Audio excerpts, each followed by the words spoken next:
২০ March থেকে শুরু হওয়া জাতীয় ঐকমত্য কমিশনের বিভিন্ন রাজনৈতিক দলের সাথে ২ মাস ব্যাপী প্রথম ধাপের আলোচনা আজ শেষ হচ্ছে।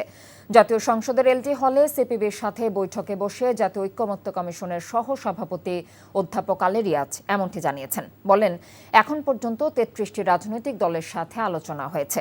পরবর্তী ধাপের আলোচনা শীঘ্রই অনুষ্ঠিত হবে। দ্বিতীয় ধাপে যেসব বিষয়ে দ্বিমত আছে সেসব বিষয়ে বিষয়ভিত্তিক আলোচনা শুরু হবে বলেও জানিয়েছেন তিনি।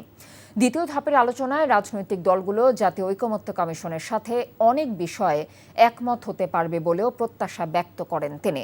আর সিপিবির সাধারণ সম্পাদক রুহিন হোসেন প্রিন্স বলেন, বিগত ১৫ বছরে নির্বাচন ব্যবস্থা ধ্বংস হয়ে গেছে।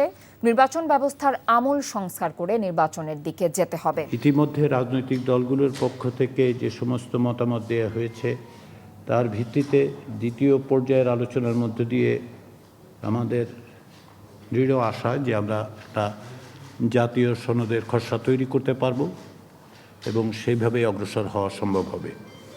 পুরো নির্বাচন ব্যবস্থা বিগত দিনে ধ্বংস হয়ে গেছে।